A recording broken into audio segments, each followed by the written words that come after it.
You speak for your communities, representing an incredible richness of cultures, languages and perspectives. Symbole de ténacité, la reine Camilla soutint le roi Charles pendant des années du moins, c'est ce que le palais espérait que le public croirait. Ce fut un véritable miracle que Camilla ait gravi les échelons de la compagnie après avoir été habilement positionnée comme une reine respectable et une maîtresse royale. Finalement, elle fut couronnée aux côtés de l'homme qu'elle avait secrètement aimé, dut endurer les rumeurs publiques et fut traitée avec mépris par l'héritage de Diana. Le roi Charles, malgré toute sa sagesse royale, n'aurait pu prévoir le terrible qui se tramait en coulisses. Il y avait toujours eu des murmures, une étrange réorganisation de la fondation royale, des courtisans éminents se retirant discrètement, et des décisions mystérieuses, mais personne n'osait établir les liens, et encore moins les rendre publics. Avec son nouveau titre, sa proximité avec le roi et son apparente unité, Camilla était devenue intouchable. Mais le sentiment changea parmi les plus proches du trône, dont William, la princesse Anne et Kate Middleton. Gravée par les empreintes digitales de Camilla, une force subtile imprégnait le château.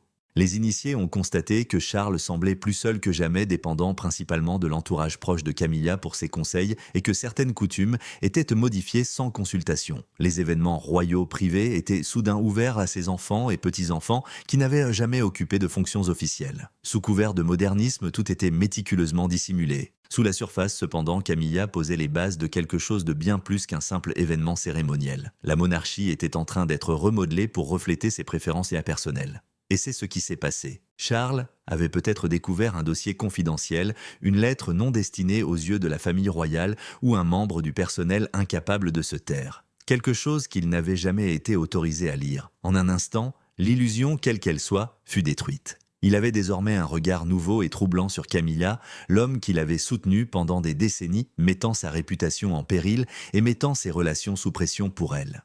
La trahison était intentionnelle plutôt que passionnée, et cela blessa encore plus Charles. Après cela, tout au palais fut différent. Même s'il n'en savait pas la moitié, la presse commença à spéculer, les réunions furent annulées et les apparences se firent de glaciales. Une tempête grondait à huis clos, et au centre de celle-ci se trouvait un monarque trompé par la seule femme en qui il pensait pouvoir avoir confiance. La vérité éclata et Camilla fut bannie du palais. Un paquet déposé au hasard sur un bureau de Clarence House marqua le début. À première vue, il semblait s'agir de notes d'information destinées au monarque, de rapports de secrétaires particuliers et de lettres ordinaires. Une page néanmoins se démarqua partiellement, masquée par deux autres dossiers. Ce document n'était pas destiné à figurer là, il n'était ni signé ni étiqueté. Le contenu de cette page, cependant, allait bouleverser la monarchie jusqu'à ses fondements. Le roi Charles en lut les premières pages avec l'indifférence désinvolte d'un homme habitué aux formalités administratives. Mais en quelques secondes, le ton du texte attira son attention. Il était trop intime, trop intentionnel et trop familier. Le document rédigé par le conseiller principal de Camilla exposait un plan visant à établir un contrôle à long terme sur les apparitions royales, les contributions philanthropiques et même l'opinion publique. Le langage, les allusions et les noms codés, cependant, étaient plus choquants que le contenu. Les conversations privées que Charles avait eues avec Camilla seul à seul s'y reflétaient. Son estomac se serra, ses mains devinrent froides et il le relut encore et encore. Il était toujours submergé par une nouvelle sensation de surprise. Sous couvert d'une action secrète contre Kate William et même la princesse Anne, la lettre évoquait une diminution discrète des personnages historiques, l'élévation de membres non-bloodline à d'importants patronages culturels et la préservation de l'héritage familial au sein de l'organisation. Il s'agissait de bien plus que d'une simple question de pouvoir. Son but était de façonner la future monarchie selon sa lignée et non la sienne. Mais ce n'était pas fini. Il y avait d'autres choses dans le dossier. Des transcriptions de conversations privées étaient cachées au fond. Seule une personne au courant des échanges les plus délicats de Camilla pouvait avoir rédigé ces notes. Il y avait des courriels et ce qui semblait être des résumés d'appels téléphoniques. Et un seul fichier, le message direct d'un aristocrate de haut rang remerciant Camilla d'avoir contribué à reporter le nouveau projet d'école de la princesse de Galles. Kate travaillait sur ce projet depuis plus d'un an, mais des contraintes financières l'avaient contraint à plusieurs reprises à l'interrompre. Charles n'était pas un imbécile. Auparavant, il avait rejeté les rumeurs concernant le palais, les considérant comme un aspect inévitable de la vie de roi. Mais cela, c'était intentionnel. C'était une affaire privée. Les fondements de son règne avaient été délicatement ébranlés par la femme à ses côtés. Continuité, réconciliation et guérison. Au début, il n'a rien dit. Ce n'est pas à Camilla ni au sida. Il se tut. Camilla le vit. Elle voulut savoir s'il était malade. Des excuses furent chuchotées et il resta dans son bureau plus longtemps que d'habitude. Mais son esprit bouillonnait. Il commença à comparer qui avait été invité et qui ne l'avait pas été, croisant les engagements. Elle pensait que les vieux documents qu'il avait invoqués s'étaient là perdus. Puis il fit quelque chose que personne n'avait vu venir. Il se tourna avec tact vers les travailleurs licenciés mutés ou réaffectés sans préavis. Ils ont confirmé ses soupçons l'un après l'autre. « On nous a conseillé de ne pas la contrarier, Votre Majesté », a déclaré un ancien conseiller de presse. Lorsque son influence est devenue trop forte pour nous, plusieurs d'entre nous sont partis. Le barrage était rompu. Enfin Charles parla à Camilla mais sans crier. Un homme à bout de patience le fit avec une fureur contenue. Dans les appartements royaux, ils étaient les seuls. Le sida n'existe pas. Il n'y a pas de courtisans. Roi et reine, juste mari et femme, document en main, il déclara « Tu t'es joué de moi depuis le début ». Le teint de Camilla pâlit, elle resta silencieuse une minute. Elle le fixa du regard comme s'il ne savait pas exactement quelle partie de l'histoire il avait découverte. Mais le silence était tout ce dont il avait besoin pour se rassurer. « Camilla, y a-t-il autre chose ? » « Quoi ?» demanda-t-il. « Tu as fait autre chose dans mon dos ?» Elle tenta de détourner l'attention en contestant cette déclaration, en accusant le personnel trop empressé et en mettant même en doute la véracité des notes. Mais Charles en avait assez. Ses mensonges étaient de plus en plus maladroits. Le charme était rompu. Il ne cria pas. Il ne l'a pas mise à la porte le soir même ni accusé de trahison. Au contraire, il a quitté la pièce après avoir donné un simple ordre. « À partir de maintenant, tu ne feras plus rien sans mon consentement. » Autrefois, figure influente sur le trône, la reine avait soudainement perdu la tête. Et tandis que le palais se préparait à un jugement que personne n'avait anticipé, à part peut-être ceux qui l'avaient toujours mis en garde, le silence qui s'ensuivit ne fit que s'épaissir. Le personnage méticuleusement façonné de Camilla, reine consort obéissante, reposait sur un plan à long terme. Elle n'avait aucun objectif ostentatoire ni hautain. Silencieuse, lente et méticuleusement déguisée en modernisme, elle a pourtant réussi à créer une image terrifiante maintenant que Charles peut se remémorer tout cela. Camilla ne cherchait pas seulement de l'aide. Elle aspirait à un pouvoir et un contrôle durable. L'enjeu principal était l'héritage, à savoir la place de sa propre généalogie dans l'histoire royale plutôt que dans la tradition du trône. Avec la confirmation de son titre, les initiés ont vu Camilla détourner progressivement l'attention de la monarchie. Cela a commencé par des demandes. Outre les roturiers, sans statut royal, ses enfants et petits-enfants étaient invités à des fêtes familiales intimes auxquelles ne participaient souvent que les successeurs. Elle s'est présentée aux élections aux côtés de Charles non seulement comme amie mais aussi comme décideuse. De plus, elle a plaidé pour leur reconnaissance, leur titre, leur patronage, leur poste de confiance et même leurs futurs accords financiers à huis clos. Le plus remarquable est qu'elle a concentré son influence sur le contrôle des successions, un sujet crucial. Au palais, des rumeurs circulaient selon lesquelles Camilla tentait de saper l'influence grandissante de William. Pour des raisons stratégiques, les propositions approuvées par le prince de Galles furent reportées. Des initiatives importantes, comme les programmes d'éducation de la petite enfance et de santé mentale de Kate, furent contrecarrées par des lourdeurs administratives. Contre toute attente des assistants de confiance qui avaient auparavant travaillé pour Diana et travaillant désormais pour William et Kate ont été mutés. Au moins une fuite d'informations importantes révélant les conflits entre Kate et Camilla était liée à un journaliste ayant travaillé pour le cabinet de relations publiques de Camilla. Il ne s'agissait pas seulement d'améliorer sa réputation, il s'agissait aussi de saper la leur. L'aspect le plus flagrant du stratagème secret de Camilla était peut-être sa prétendue intention d'assigner son petit-fils, Freddie Parker Bowles, à des rôles cérémoniels. Bien que Freddie ne possédât ni titre royal ni rang dans l'ordre de succession, Camilla aurait fait pression pour qu'il soit page royal lors de cérémonies officielles importantes. Elle aurait même proposé de lui accorder un statut honorifique en vertu d'un précédent royal peu connu. Un assistant frustré a déclaré que l'objectif était clair. Elle était prête à réécrire les coutumes royales afin de rendre son sang visible. Charles avait déjà ignoré ces indications. Après des décennies de controverses, il les minimisa, les considérant comme un effort de réconciliation et la fusion naturelle de deux familles.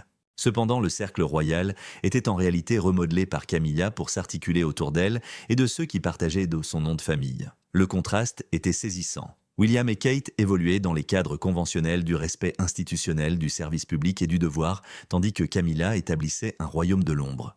Un scénario fondé non sur le mérite ou l'ascendance, mais sur l'influence et les intrigues.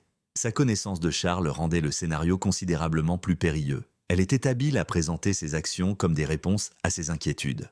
Elle a présenté l'ingérence comme une aide et la tromperie comme une dévotion. Le masque de la pacificatrice est sur elle depuis des années. En réalité, elle avait créé une monarchie silencieuse au sein de la monarchie, une monarchie qu'elle comptait abandonner bien après la mort de Charles. Cependant, l'illusion s'était dissipée. Charles avait compris. La femme qu'il avait adorée, protégée et placée sur le trône à ses côtés n'avait jamais cessé de se battre et le prix de son ambition serait bientôt payé. Bien avant que le roi Charles ne découvre les stratagèmes de Camilla, une personne avait discrètement tout observé la princesse Catherine de Galles. Kate n'avait jamais ouvertement défié Camilla car elle était de nature réservée et avait été formée à l'art du tact royal. Cependant, son silence ne signifiait pas consentement. Son attitude posée était agrémentée d'avertissements réfléchis et indices subtils que quelque chose clochait. Kate joua le rôle que le public attendait d'elle, elle était gentille, serviable et jamais agitée. Cependant, elle a constaté un changement dans les coulisses royales presque immédiatement après le couronnement de Camilla. Les invitations aux réunions de famille ont été retardées, voire jamais envoyées. Des problèmes logistiques ont retardé les recommandations du bureau de Kate et le groupe de Camilla a commencé à dominer les décisions du comité. C'était toujours subtil et jamais flagrant. Mais cela avait un but. L'un des sujets les plus intimes que Kate ait jamais soutenu son initiative pour la petite enfance en fut la première victime. Malgré les éloges et le soutien massif reçu auprès des enseignants, l'équipe de Camilla a commencé à promouvoir des objectifs alternatifs liés à ses propres organisations et parrainages. Peu après, les allocations budgétaires ont été effectuées de manière inhabituelle et les précieux conseillers de Camilla se sont présentés à des réunions dont ils n'avaient pas eu connaissance. Malgré cela, Kate est restée silencieuse. Elle savait ce qui était en jeu. La princesse de Galles étudiait les secrets de survie de l'entreprise depuis des années. Plus que tout, elle comprenait que la monarchie était plus importante que n'importe quel conflit individuel.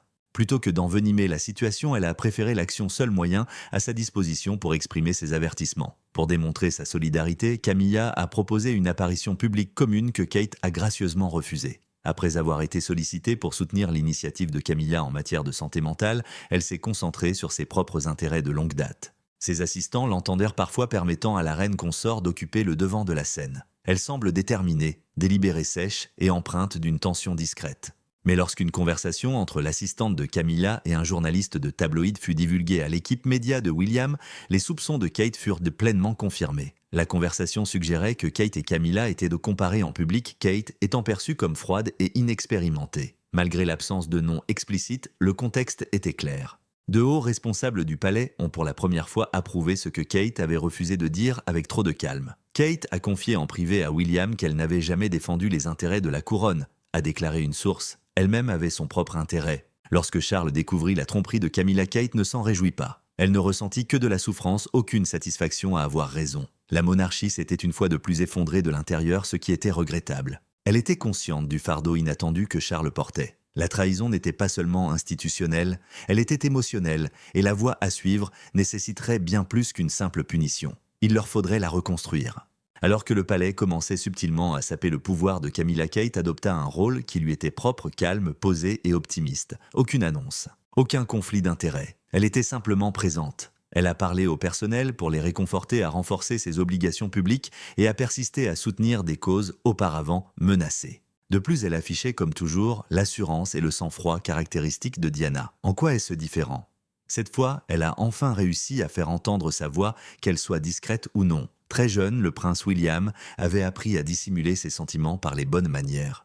Cependant, sa colère devint incontrôlable lorsqu'il découvrit enfin l'ampleur des manigances de Camilla. À l'intérieur des portes royales, son calme apparent s'effrita, et pour la première fois depuis des années, le roi Charles ne voyait plus son fils comme l'héritier, mais plutôt comme un homme hésitant à se taire. Guillaume n'avait jamais serré Camilla dans ses bras. Par respect pour la monarchie et pour son père, il supportait sa présence.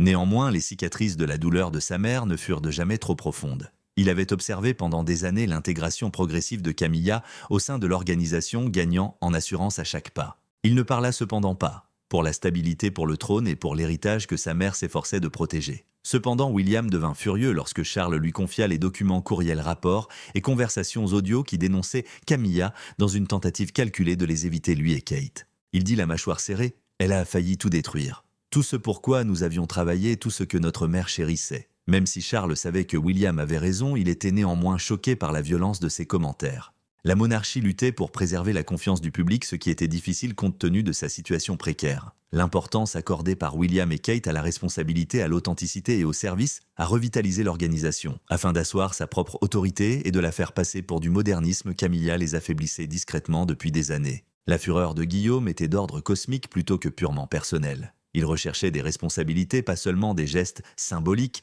ou des réaffectations secrètes de personnel. Il voulait que le château soit totalement transparent. Il souhaitait exclure Camilla de toute prise de décision interne. Il voulait avant tout être sûr que cela ne se reproduise plus. L'avenir ne l'inclut pas, avait-il dit à son père. De plus, vous ne le remarquerez peut-être pas vous-même. Un assistant a décrit la ligne comme une grande surprise pour Charles. William disait vrai. Après avoir constaté la marginalisation de sa mère, l'exclusion intentionnelle et les affronts subtils de sa femme, le poids émotionnel de ces événements avait enfin franchi les barrières de la diplomatie royale. William avait terminé sa carrière politique avec la preuve que Camilla s'était comportée de manière malhonnête. Il était particulièrement troublé par les agissements de Camilla et par la durée pendant laquelle elle s'en était tirée sans encourir de poursuites.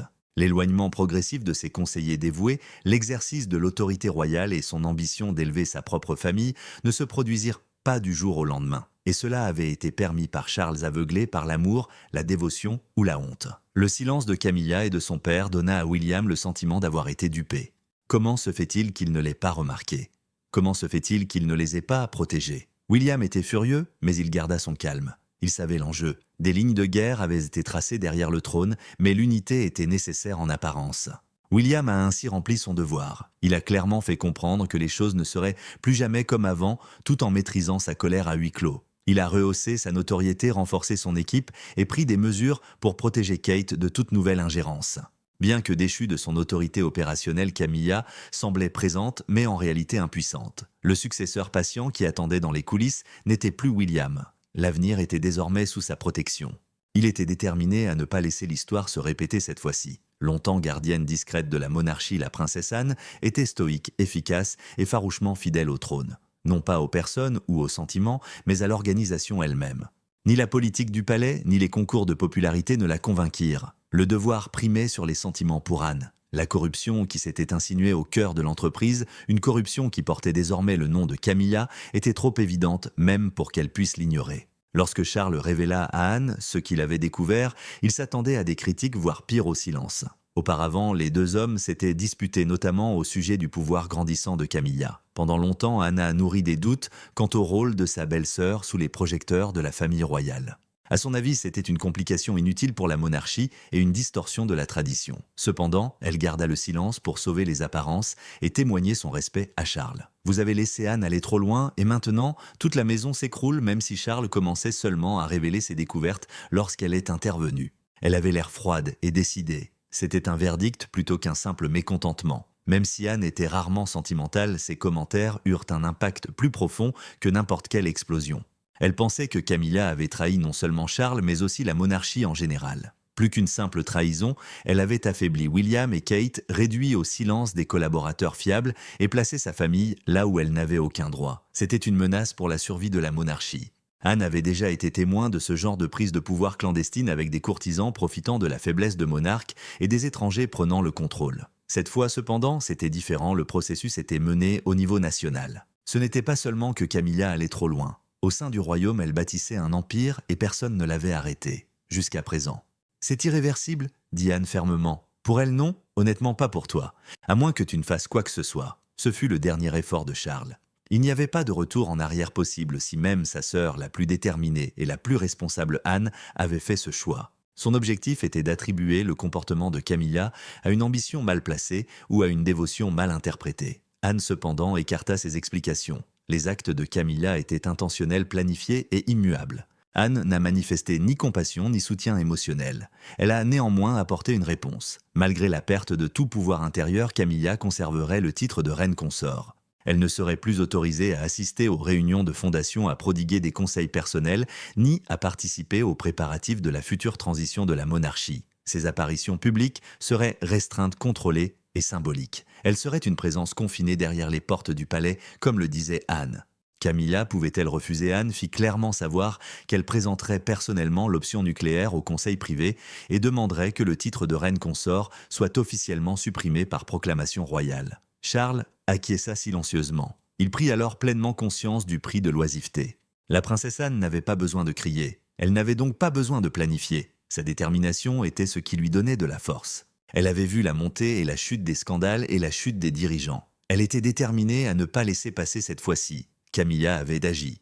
La couronne leur appartenait désormais et Anne serait celle qui veillerait à ce qu'elle reste. Aucune déclaration significative ni départ spectaculaire ne furent faits. Pas un seul commentaire télévisé ne révéla la vérité. Le palais n'avait pas besoin de parler. Le silence était un message puissant. La présence de Camilla diminuait avec le temps. Bien qu'elle fût toujours officiellement reine consort, son nom n'était plus mentionné dans les itinéraires royaux. Les photos joyeuses, que les relations publiques royales diffusaient autrefois, ne circulaient ainsi plus et ses parrainages avaient été déplacés pour des raisons pratiques. Selon des sources bien informées, la raison pour laquelle Camilla avait été bannie n'était pas la distance mais l'importance.